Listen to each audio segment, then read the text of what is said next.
Video का आगाज़ नाज़रीन इस दुआ के साथ कि आप जहाँ भी हैं, अल्लाह हम सब को इस कोरोना वबा से महफूज रखे, और जो लोग इस वबा का शिकार हुए हैं अल्लाह ताला उन सबको सेहत, तंदुरुस्ती और शिफाए कामिला अता फ़रमाए।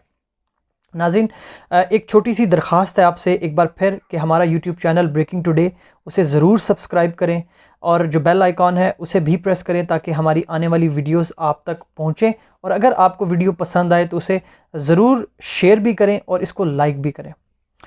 नाज़रीन, वीडियो का आगाज़ गंदम बहरान के हवाले से कुछ लास्ट ईयर गंदम बहरान पैदा हुआ और उस पर वज़ीर-ए-आज़म इमरान ख़ान ने नोटिस लिया। पंजाब में, खैबर पख्तूनख्वा में उसके जो तहकीकात हुई उन पर आपने देखा एक्शंस भी हुए, ब्यूरोक्रेट्स को फारिग किया गया। कुछ जो इन वज़ारतों के वज़रा थे जिनके पास कलमदान थे, उनमें से पंजाब हुकूमत के जो वज़ीर थे उन्होंने रिज़ाइन भी किया। वफाक में चीनी बहरान का मामला आया तो जहांगीर तरीन PTI के बहुत अहम सतून जिनके बारे में सोचा जाता था कि शायद उनके लिए वज़ीर-ए-आज़म इमरान ख़ान कुछ सॉफ्ट कॉर्नर रखते होंगे, लेकिन वक्त ने साबित किया कि वज़ीर-ए-आज़म इमरान ख़ान ने उनको भी इस मामले पर कोई रियायत नहीं दी और वो तहकीकात का सामना कर रहे हैं। नाज़रीन, जब गुज़श्ता साल ये गंदम का बहरान आया था तो उस पर सिंध में जो तहकीकात की गई तो उन पर ये सामने आया कि सिंध में 15 अरब रुपए की जो गंदम है वो चोरी हुई। नैब उस हवाले से तहकीकात कर रहा है। उन तहकीकात में अब तक क्या पेशरफ्त हुई और क्या क्या इंकशाफात उसमें सामने आए हैं वो हम आपके सामने रखेंगे। पहले हम आपको बताएंगे कि बहरान पैदा होने का ख़दशा क्यों है। नाज़रीन, जब गंदम की फसल तैयार होती है और उसकी कटाई का अमल शुरू होता है तो सूबे अपनी अपनी इस्तात और अपनी ज़रूरत को सामने रखते हुए एक हदफ मुकर्रर करते हैं गंदम ख़रीदारी का, और फिर उस हदफ को सामने रखते हुए किसानों से गंदम की ख़रीदारी की जाती है। ताहम नाज़रीन, सिंध हुकूमत बल्कि जो वज़ीर-ए-आज़म इमरान ख़ान है उन्होंने इस कोरोना सूरत हाल में अशियाए खुर्दोनोश की कमी ना होने को सामने रखते हुए हिदायत की हुई हैं पंजाब हुकूमत और KP की हुकूमत को कि किसी भी तरह की कमी पैदा नहीं होनी चाहिए। तो उस हवाले से सिंध और KP और पंजाब हुकूमत ने अपने अपने अहदाफ जो है उनका तयन किया हुआ है और वो उसके हिसाब से ख़रीदारी कर रहे हैं। बात अगर सिंध की जाए तो सिंध ने भी जहाँ वो कोरोना के ख़िलाफ़ लड़ रहे हैं और वहाँ पर आए रोज़ वो वफाक के ख़िलाफ़ वफाक को ये शिकवा करते हैं कि वफाक उनका साथ नहीं दे रहा, तो अब जहाँ पर उनकी अपनी ज़िम्मेदारी बनती है गंदम ख़रीदारी पर, वहाँ पर हम आपको बताते हैं कि वो क्या कर रहे हैं। सिंध ने गंदम की ख़रीदारी का अपना जो एक हदफ है वो मुकर्रर किया और उसके बाद उस हदफ को सामने रखते हुए उन्हें ख़रीदारी करनी थी। लेकिन जो वज़ीर-ए-आज़म इमरान ख़ान तक इत्तलात पहुँची हैं, जो वफाक तक इत्तलात पहुँची हैं, उनके मुताबिक जो हदफ सिंध हुकूमत ने गंदम ख़रीदारी का तय किया उस हदफ से भी 40% कम ख़रीदारी की जा रही है। और अब जिस तरह की सूरत हाल है उसमें तो होना ये चाहिए कि वो ख़रीदारी ज़्यादा होनी चाहिए और स्टोरेज ज़्यादा होनी चाहिए ताकि हमें किसी भी तरह से शॉर्टेज का सामना ना करना पड़े। क्योंकि अगर आप मिडल ईस्ट की बात करें, अगर आप यूरोपियन कंट्रीज़ की बात करें तो नाज़रीन वहाँ पर इस टाइम अशियाए जो ज़रूरियाँ हैं, जो गंदम, चीनी और इस तरह की जो चीज़ें हैं वहाँ पर उनको शॉर्टेज का सामना है। और हमने अपनी जो इस्तात है, जो हमने अपनी कैपेसिटी है उसको मेंटेन रखने के लिए बाकायदा वफाकी हुकूमत ने जो गंदम और ऐसी चीज़ों की बरामद है उस पर पाबंदी आयद की हुई है। तो अब हमारी अपनी ज़रूरत के लिए गंदम यहाँ पर होना बहुत ज़रूरी है, क्योंकि ये साल चलता है कोरोना, 6 महीने चलता है, उसके बारे में कोई अंदाज़ा नहीं किया जा सकता। तो हमारी अपनी ज़रूरत को पूरा करने के लिए एटलीस्ट हमें किसी तरह की कोताही और मनसूबाबंदी का जो फुकदान है वो नहीं दिखाना चाहिए। लेकिन अब आप इसे सिंध हुकूमत की नाअहली कहें या सिंध हुकूमत की जानिब से मनसूबाबंदी का फुकदान कहें, तो उसमें जो हदफ मुकर्रर किया गया है गंदम ख़रीदारी का 2020 के लिए, उससे भी 40% कम की ख़रीदारी की जा रही है। तो आप अंदाज़ा लगाएं कि उसका नतीजा क्या निकलेगा। उसका नतीजा अभी से आना शुरू हो चुका है।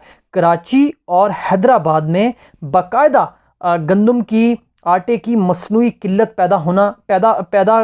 जो है वो होना शुरू हो चुकी है, और उससे अब ये एक दो शहरों पर नहीं रुकेगी, ये बढ़ती जाएगी। और अगर गंदम की शॉर्टेज हुई तो फिर सिंध को एक बार फिर आटे का बहरान और गंदम का बहरान उसका सामना करना पड़ेगा। और फिर वही होगा कि गुज़श्ता साल जब गंदम का बहरान सिंध में पैदा हुआ तो उसका अल्टीमेट असर वफाक तक पहुंचा, इल्ज़ामात भी वफाक तक पहुँचे और उसके असरात भी वफाकी हुकूमत तक पहुँचे।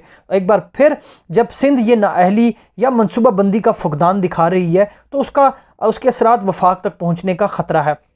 अब नाज़रीन, एक तो ये बात होगी। दूसरा, जो नैब तहकीकात कर रही है उसमें हम थोड़ी सी चीज़ें हम आपको बता दें कि नाज़रीन, जो नैब ने 15 अरब की जो गंदम चोरी का मामला था उस पर बड़ी तहकीकात की और उसमें 9 अरब 73 करोड़ रुपए नैब ने रिकवर कर लिए हैं।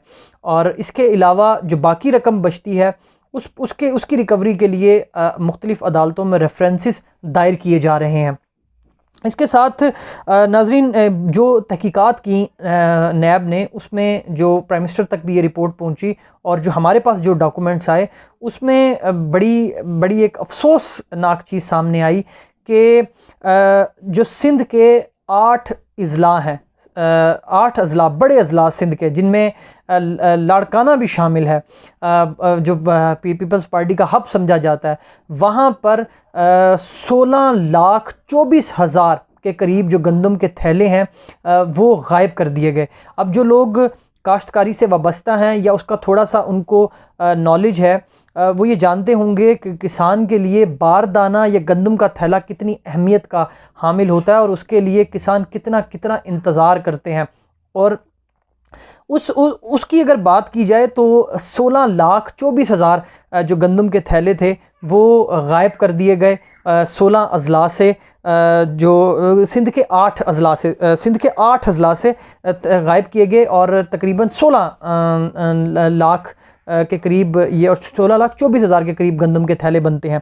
अच्छा, अब और ये इन थैलों के गायब होने से नाज़रीन हुआ क्या? इन थैलों के गायब होने से हुकूमत जो कौमी ख़जाना है उसे 5 अरब से ज़ायद का नुकसान उठाना पड़ा।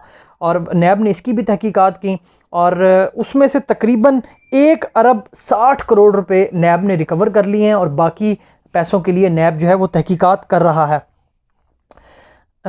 रिपोर्ट में एक चीज़ ये भी बताएगी कि फ्लोर मिल्स को 180 दिन क्रेडिट पर 9 अरब 75 करोड़ रुपए की जो कबलज़ वक्त अदायगियाँ हैं वो की गई। और 180 दिन गुजर जाने के बावजूद जो फ्लोर मिल्स मालकान हैं उन्होंने वो पैसे वापस नहीं किए।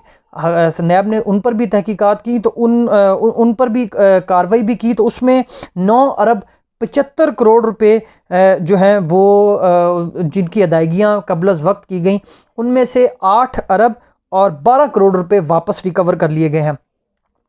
अब जो रिपोर्ट आई उसमें एक और चीज़ भी थी बड़ी इंटरेस्टिंग कि गंदम की जो बड़ी मिकदार है वो जो गंदम ख़रीदारी की गई सिंध हुकूमत की जानिब से, वो हुकूमत अपने गोदाम बनाती है, अपने गोदाम होते हैं जहाँ पर वो गंदम स्टॉक की जाती है।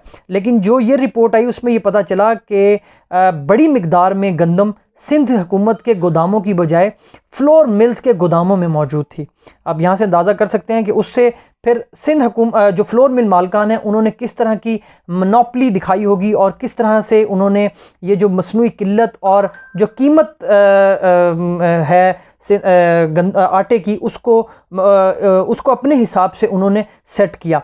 इसके साथ बड़ी इंटरेस्टिंग चीज़ कि जब तहकीकात की गई तो ये पता चला कि जो सिंध हुकूमत के गोदाम थे गंदम के, वहाँ पर गोदाम में गंदम मौजूद नहीं थी, वो तो फ्लोर मिल्स मालकान की गोदामों में मौजूद थी। वहाँ पर क्या था? वहाँ पर चावलों का भूसा था और चावलों की फसल के बाद जो उसका भूसा बचता है उनको उन गोदामों में स्टोर किया हुआ था। तो यहाँ से आप अंदाज़ा लगाएं कि कितनी माशाल्लाह संजीदा हुकूमत है सिंध की, कि वो उनको इस सूरत हाल में भी वो सीख नहीं रहे, बल्कि वो वहाँ बैठकर अपनी कारकर्दगी दिखाने की बजाय वफाक पर इल्ज़ामात लगा रहे हैं। तो ये कुछ हक़ाइक़ थे जो हमने आपके सामने रखने थे।